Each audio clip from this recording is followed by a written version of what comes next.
Chuck. I'm on my second spin. What's the matter, Eddie, love? You look a bit upset.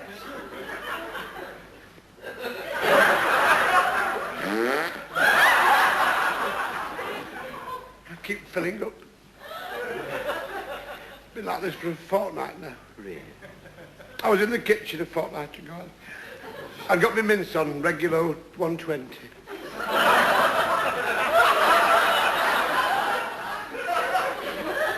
I was just braising my parsnips. When little Elsie, you know, that woman with acne, came in from next door. And she told me the news. I knew this. Mavis Plumbstead's mother had passed away. Oh, I am sorry to hear that, Chuck. Wonderful woman. A nicer body never broke the day's bread. That woman was a heroine, you know. During the First World War, she drove an ambulance for the French through the Ardennes.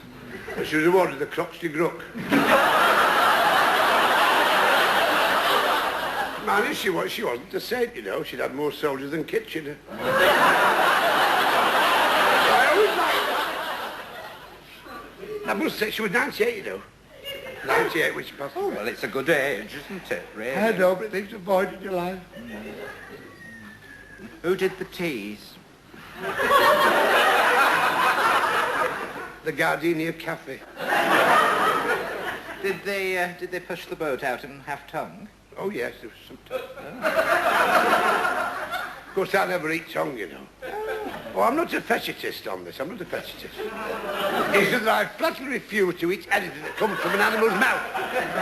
So what did you have, Chuck? An egg.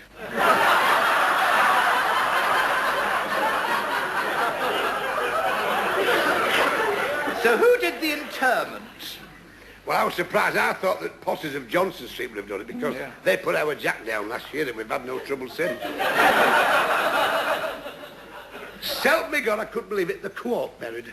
Oh, Cheap, cheap, cheap. Oh, that family's notorious.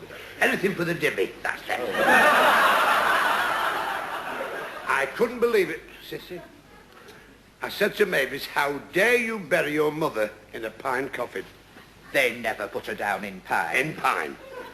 I said to Mavis, the old lady, so it could do that and the sides will collapse. Yeah. Was your Miriam there? I think that's what brought this on, you know. I've not been well, I've had trouble with my back again, you know. Clusters of varicose veins on my knees. As soon as she walked through the door, I just felt the flush coming on. I held on to the architrave of the door. Oh. Because I couldn't believe it. She's expectant. Oh, no. She's impregnable again. Do you know this is the 7th?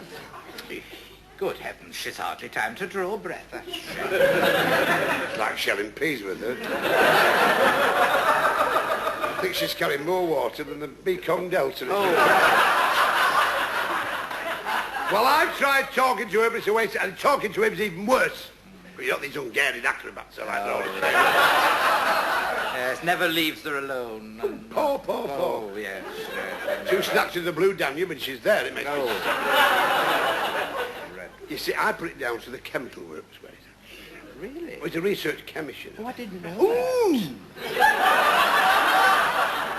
Well, he's on a superannuation. Really? Well, you see, my Bert's working in the research lab as a janitor. Oh. Sweeping up. Well, it's not taxing, is it? Well, exactly. Give him time for the pub. Apparently, they've been experimenting with a high-potency fertility pill for impotent goats. I mean, to make the goat perform. Yes.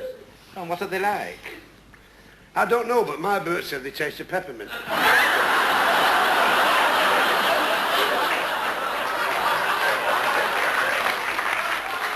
I'm going to take these out because I don't want them to get too dry, you see. Certainly got surgical knickers. Right.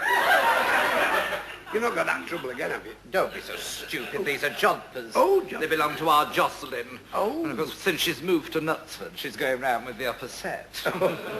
Well, she had a jip with the bottom set, didn't she? Just give him the purse. You are pig ignorant, Ada. She always had trouble with the teeth. Well, yes, I know. She was wearing braces. She was just 47. Yes, because she had a slight touch of diarrhea.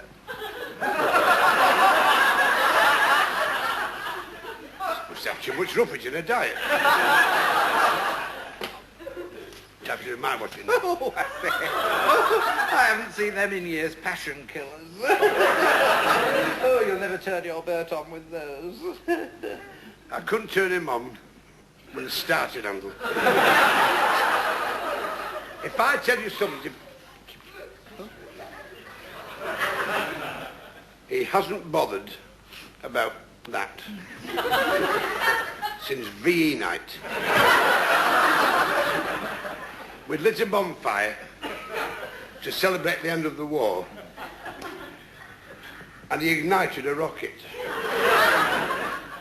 and the jam jar fell over, and the rocket went straight up his leg. Do you know it took 4 of us to get him out of the tree? He was lay there sprawled on the uppermost branches, impaled on a weather cone. We went willy-nilly to the infirmary. It was too deeply empty. Do you know that weather cone's still there? Mind you, it comes in handy, you know. You can always tell it's going to rain. What happens if there's a frost? It's my birthday.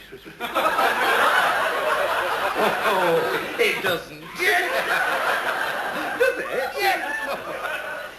In the cellar in the box. Don't